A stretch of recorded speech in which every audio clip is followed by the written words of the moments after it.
What? Oh, shot the bottom out. Take that, Twitch. What? Sacco.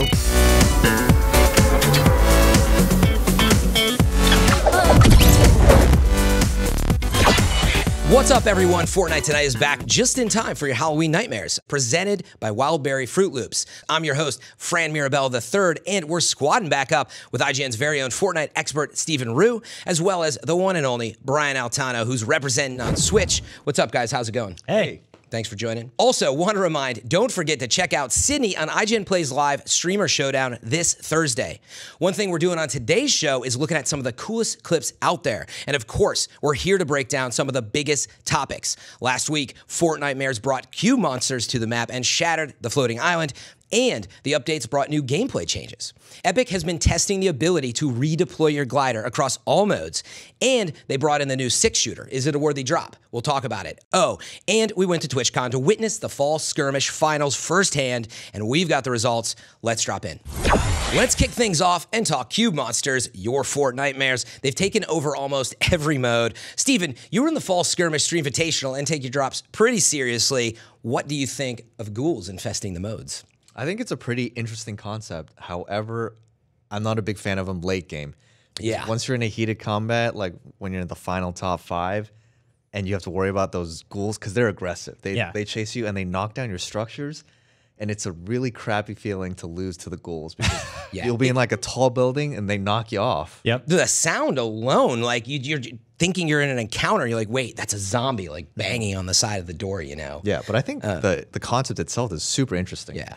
I love the sort of risk reward that comes with it. Early on, if you aren't well equipped with a ton of great weapons or items, you can start taking them out.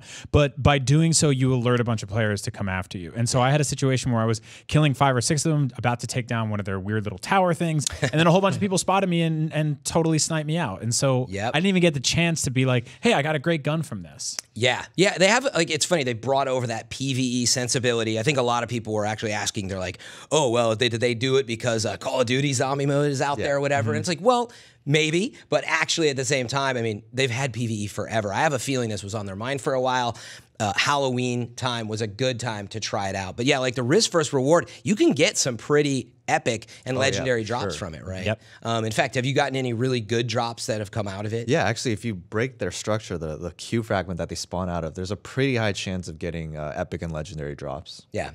Which is awesome because the trade-off is that you effectively have to unload tons of your ammo into it. They're basically bullet sponges. Yeah. Yeah, there's like an epic fiend that can appear as well, I think, that you're guaranteed. The big yellow boy. Exactly. I haven't got that yet, but you're guaranteed that. So maybe to finish this topic off, is this something you want to see after Halloween? How would you feel about it? How should we control it? I think as an optional mode, it's probably a great idea. As something that ends up in every single base game, probably not. It seems like a lot, and there's already a lot to deal with in the average Fortnite game anyway, so it's pretty cool to have this as an option. Yeah, I completely agree. Right now, you can play squads without it, but you can't play solos or duos without it. So just keep it the way it is, but let the option of solos and duos without the ghouls. Yep. Yeah, I think with as competitive as Fortnite is, you need a clean set of modes regardless, because you're gonna mess people up. But I'm gonna throw a twist out there and say they should take some ideas a little bit from Call of Duty Zombies. If you have them at this guaranteed location, like the Asylum in Blackout or whatever, I think you could maybe control it. You're like, you know what? Like nobody goes to Flush Factory, right? Yeah. Like hardly ever. It's like maybe put them down there, and like if you want to go do that encounter, go check it out. So that's my Actually, the big toilet in Flush Factory is one of my favorite places to land. That's perfect. That's why I'm not a Fortnite pro, though. Exactly. You always go to the big toilet. That's why we have Brian here. Okay, now let's talk about some of Epic's their huge test that they're doing right now. It's a fundamental change to your mobility. You can redeploy your glider. Like soaring 50s, you can gain some height and just glide your way out of stuff. What do you guys think of this change? It's fundamental change right now. They're just testing it. So it's a really tiny change, but I think it changes the game completely. Yeah. And I just played in the fall skirmish, and if you guys watched it, the final zone, literally like the tiny final zone had 50 players still alive. Yes. And usually you build up, you get high ground, and then the people at the bottom sometimes have the advantage because the people at the top, if you run out of mats and you can't build yourself way down, you're dead. Yep. But now you just jump off, and then I believe You can float. yeah, you float. Buy yourself some time. Yeah, and I think one of the games actually ended with the 2 people on the bottom fighting, and then the guy jumped off, floated down, and wiped out the guy alive. He just waited it out. Yeah, like, it's a huge game changer. Yeah. But I do like it because it eliminates that fall damage variance. You can't really die from fall damage anymore unless you just forget somehow. Yeah, I mean, to me, that like fundamentally changes the entire end structure of a game in Fortnite, especially when things get crazy and there's only a few of you left and somebody's built a giant tower above you. My entire strategy up until this point is hoping that that person dies from falling. And now they're safe. And so I'm just at the bottom, like hoping for the best. Yeah. Which doesn't work out. Like you said, it seems like a small change in concept, but it's actually a huge potential change. So we don't really know if they're going to keep it yet. We don't know if it's just gone. But I do like it in the game. I do think it needs some experimenting still, because you see how much it is changing the gameplay out there. Like seeing that huge pile-on of players towards the end. Yeah. Because you can really traverse away from the storm now as it's closing, where before you kind of had to get ahead of things and build out and get structured up, and you know it's really changing things. And we're only like a week or so in, so interested to see what else they do with it. I think that this is like sort of shows the risk reward and the benefit of having a games as a service in general is that you can experiment with something like this for a weekend or for a couple of weeks or a couple of months, and then if the audience is just totally repels it and hates it, then you pull back. But if they love it and they embrace it, it becomes part of the structure of the gameplay forever, which is something you can really only do with a game like this. I agree totally. And I think some of the biggest backlash that this change got was because they implemented it right before a big tournament. Right. Yeah. Right. And it didn't. They didn't have much chance to practice. Yeah, I mean, you have people practicing without this change, and then suddenly it's out there. But they're good at that. They change something on the map all the time, and you're like, crap, like I didn't have to think about that before. So I'm always a fan, by the way, of a little vote off. Okay, if you had to decide now and you're on the dev team, yes or no, keep it or get rid of it. Yes or no. You got to cut it down like that, in the future. Yes or no, simply yes or no. No. Wait. No, I asked the question wrong. No, I don't think they should keep it. I don't think they should keep it permanently. I think they should have it like in a sort of a corner for people to mess around in for a while. Like you said, it's like this is a weird time to implement it, right? It's sort of like putting trampolines in the NBA Finals. You're like, these guys had a system down, and now we're throwing it away. See, this is why I asked, because it sounded like everybody wants to keep it. Steven, yes or no? It's too early for me to say, but right now I'll say yes. I like the change. Okay. I'm going to also say keep it, but tweak it. All right, there we are. That's my twist on it, as always. Okay, let's move on and talk about some of the new weapons, the 6-shooter, and the return of the crossbow, one of my favorites. Steven, what do you think of this new hip-fire hand cannon? Is it a beast? Should everybody be using it? What's the word? It shreds up close. Yeah? You can ADS, and you shoot slower for precision shots, or you can just hip fire it. And it's kind of like McCree's gun in Overwatch. Oh, right. Yeah, or the last word in Destiny. Yeah, it actually works exactly like it. And I think it's cool because the close range weapons right now are the shotgun and the SMG. And I know a lot of players do not like the SMGs because you just hold shoot and it's kind of cheesy. Right. But this is really inaccurate. But if you can time and aim your shots, it just shreds. I like it. Yeah, the hip fire, it seems like that's the preferred way to use it, would you say? Oh, yeah. Should you be ADSing at all? You should just probably get right next to the person and hip fire them. I've only been on the receiving end of this thing. And it's a dream killer. Like you think you're doing well, and somebody, probably a child, because I play on Switch, jumps out from out of nowhere and just like sporadically throws this just disgusting amount of power at you, and you explode. Yeah. It is really powerful up close. That's what I've noticed. I'm just not. I've just hopped back in lately, and I didn't get to use it that much either. But it was pretty sweet. Just the feeling and the animation of using it. The sound of the gun. Yeah, and the sound. There's not a lot of guns that feel this way, I would say. Kind of like you were getting at in the game. So I hope they keep it in the game and not only for sort of this like Fortnite Mayor's Wild West thing. Yeah, I agree. I think that's like what's so cool about the just general aesthetic of Fortnite is that they're allowed to have fun with stuff like this. Yep. Like they can just kind of come in and go like, we have this completely insane new weapon, and here we go, try it out, and then it sticks. And different than that, though, they brought back something out of the vault. It had been put in the vault before, but it's a little different. It's called the Fiend Hunter bow, only available, I think, in one variety. But it's a crossbow. Yeah. Infinite ammo, okay? That's the one big thing about this, too. Good for killing cube monsters, by the way.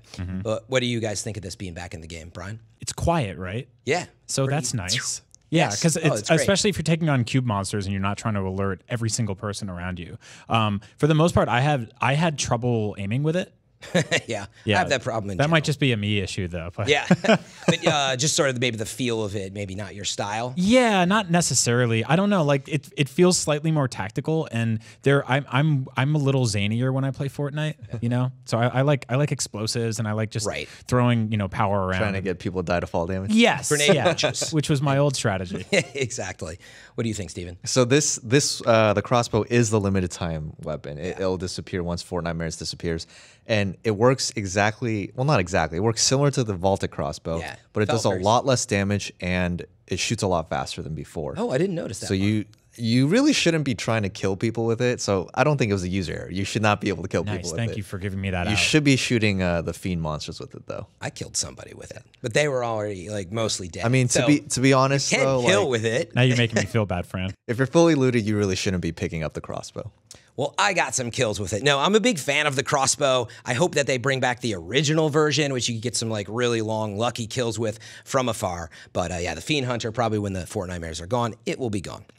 Okay, next topic, we want to talk about the fall skirmish. It's over. Congrats to Tfue and Cloaksy and all the other players. A lot of amazing plays in this tournament with all the different stuff going on out there. I want to talk to Steven a little bit about it because he was actually in the Streamvitational. You were part of the summer skirmish. What did you think? How did it compare to everything? What was it like being in? Well, the Streamvitational, they invited 50 content creators and then they picked 50 random TwitchCon attendees, which I think is awesome because these people that would never have a chance to play in a Fortnite tournament have a chance to win thousands and thousands of dollars. So cool. Which is insane. Like no other game has done this in my experience. It's definitely a cool experience though. This Streamvitational only factored in your placements, where like what time you died, not kills or anything.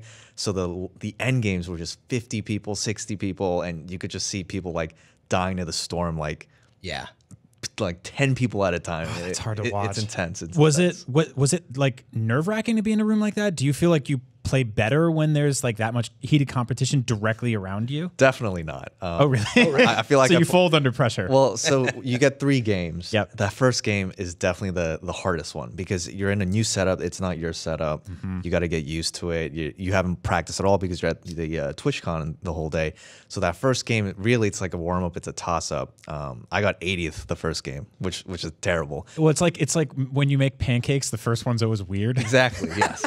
And then the second and third game, though, I bounced back, got like 26th and 23rd. Wow. So ended up with a good chunk of money, but it's such a cool environment. Yeah. And it's awesome because whenever people die, you can hear them through your headphones. You can like, dang it. Like, it's cool. It's cool. Yeah, exactly. There was like a lot of money out there on the table. That was just the Streamvitational. What did you think of watching? I don't know if you got to really watch as much of the actual grand finals for the fall skirmish, but what do you think of now in its, it's getting more mature. What do you think of watching Fortnite as an esport? It's awesome. Their production value is off the charts. Like if you watch it, they transition between players seamlessly. They do a really good job of getting like the key fights and the moments, and their shoutcasters are really, really solid. Yep.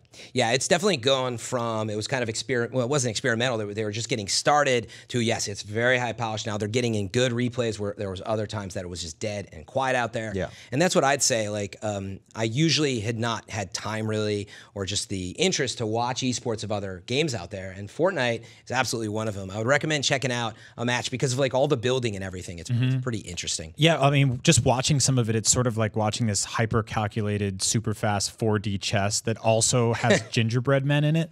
Like it's this perfect dichotomy of like completely serious and smart and strategic and really goofy fun, which I think just Fortnite's always been so fantastic at. Yep. Yeah, that's a great way to put it.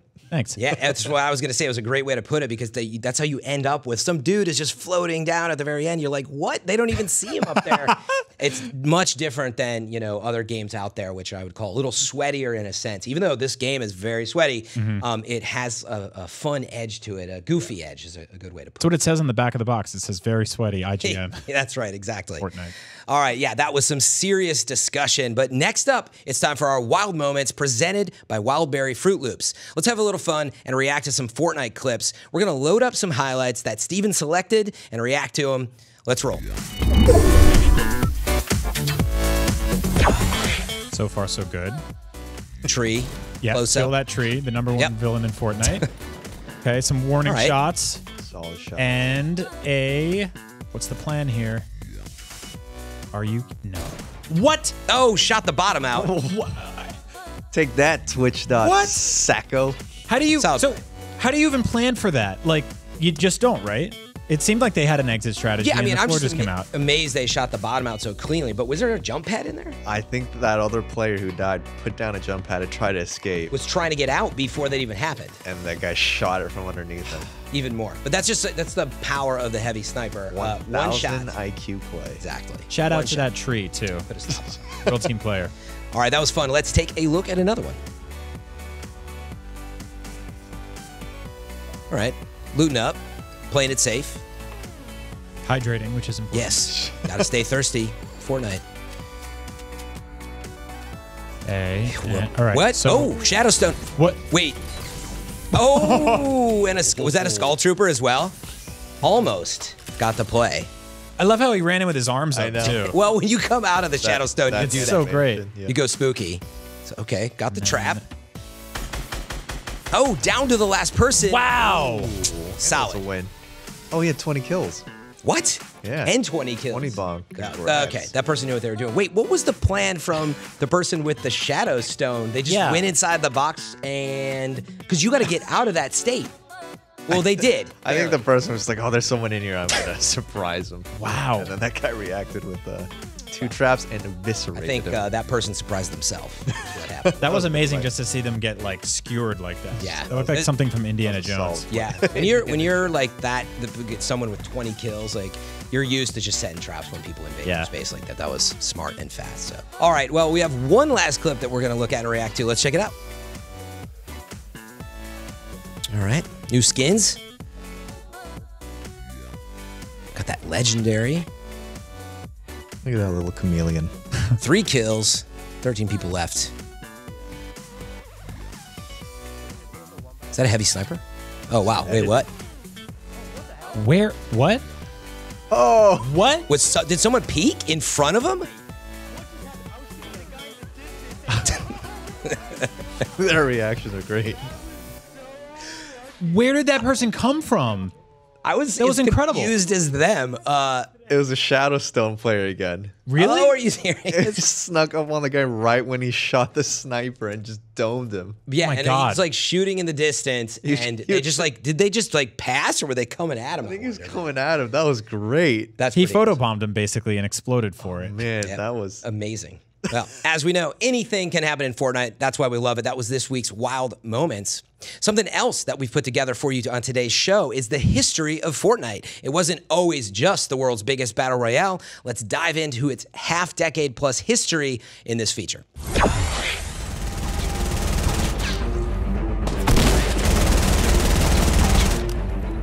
Fortnite rules the world of modern crossplay gaming, but it wasn't all that long ago that we knew barely anything about it.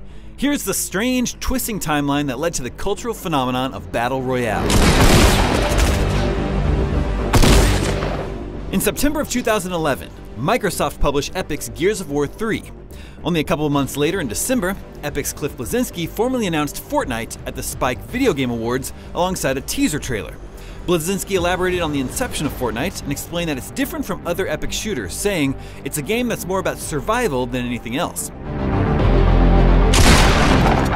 The next year, Chinese gaming giant Tencent acquired a huge stake in Epic, and the company's development focus began to shift to reflect its new investors' free-to-play priorities. That same year, Cliff Bleszinski and designer Rob Ferguson left Epic. Cliff eventually moved on to Lawbreakers and Radical Heights, while Ferguson became a key figure in the next-gen rebirth of Gears of War. Speaking of Gears of War, in 2013, Epic and co-developer People Can Fly completed Gears of War Judgment, the last traditional console shooter created by Epic. Development on Fortnite continued behind the scenes. In 2014, Game Informer revealed the long-awaited secrets of Epic's new project in its Fortnite Save the World cover story. These systems of base building, scavenging, and terrain conquering were clearly established. Class-based gameplay and Fortnite's free-to-play structure were shown off. A few months later, closed alpha testing began. After nearly 2 years of radio silence, Fortnite got kicked into high gear. In June, Epic began offering Fortnite Founders Packs for Save the World paid early access. While it eventually became a free-to-play game, players who purchased Founders Packs joined the extensive early access period and reaped other bonuses. In July, Save the World Early Access became available online for PC, Mac, Xbox One, and PS4. In September 2017, Epic formally revealed Fortnite Battle Royale. Inspired by PUBG, Battle Royale was initially revealed as a separate mode within paid early access Save the World, but was quickly redefined as a distinct product free to everyone. Battle Royale featured no paid gameplay enhancements and a cosmetic-based free-to-play revenue model. Fortnite Battle Royale was released in late September on PC, Mac, Xbox One, and PS4. In our initial review, IGN gave the game a 6.5. In January 2018, the map update 2.2.0 began to define the Fortnite Battle Royale we all recognize today, including Tilted Towers. Regular updates began pouring out of Epic. In March, Fortnite shook up the industry with several huge announcements. An iOS beta and cross-platform play and progression between consoles, PC, and mobile devices were implemented. Also in March, Drake, the Drake, joined Fortnite streamer Ninja in an online session that garnered record numbers of viewers and escalated public discussion around Fortnite to new heights. It also marked a trend toward Fortnite's continued dominance in Twitch streaming. Also in March, IGN re-reviewed Fortnite Battle Royale, scoring it a 9.6. In May, at the height of Infinity War mania, Thanos appeared in Fortnite Battle Royale as a limited-time gameplay enhancement. In June, Fortnite came to Switch with crossplay to Xbox, PC, Mac, and mobile, but not PS4.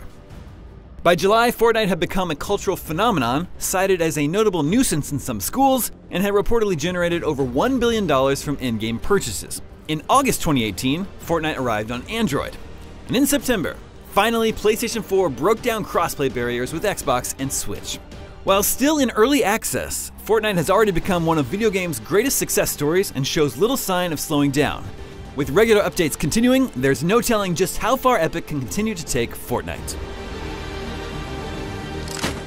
Fortnite keeps evolving and you have to evolve with it. So, in our weekly Fort Help segment, Ways to Go Wild, presented by Wildberry Fruit Loops, we want to get some tips from Steven, who was good enough to be in the top 30 in the Fall Skirmish Streamvitational. What do you have for us? Thank you, Fran. Like you said, Fortnite has changed so much in the past few months, so I prepared 3 helpful tips to hopefully help any level of Fortnite player.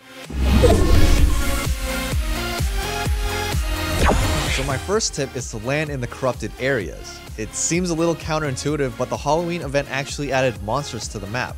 These monsters can spawn from Q fragments that randomly pop up. But the previously corrupted areas on the map will always have Q fragments along with chests. So my hot tip is to land in the corrupted areas, loot the chests, and then kill the monsters. Because sometimes the monsters drop weapons and ammo, and if you destroy the Q fragment, you can have a chance at a legendary weapon. Plus, killing a monster grants you a tiny bit of shield, which brings me to my next tip. Prioritize shields over health. Your shields are the first to go when you take any damage, so you want to make sure to replenish that as often as possible. If you only have one slot in your inventory for a healing item, try to make it a shield item. And the goal is for your actual health to never deplete, and the only way to do that is to have a shield buffer. And my final tip is to remember you can redeploy your glider now. Avoiding fall damage seems like it should be a no-brainer, but with all the building in Fortnite, sometimes it's easy to get too high in the air and fall to your death by accident or by someone shooting at your building. So as long as you're high enough, a prompt should show up on your screen giving you the option to redeploy. And also, bonus tip, you can use this new feature to reverse distances. Like if you're running away from an opponent or from the storm, build a tall ramp and then glide off of it, kind of like your make your own jump pad. And hopefully those tips help you next time you're in a heated situation in Fortnite. All right, we got to wrap things up for this week. We'll be back here every Tuesday, so be sure to check us out right here on IGN. If you like the show, please be sure to share it and tell your friends on the Battle Bus, and hit us up on Twitter at #Fortnite Tonite. Thanks, Steven. Thank you. Thank you, Brian. Thank you. Yeah, and we'll see you all next week.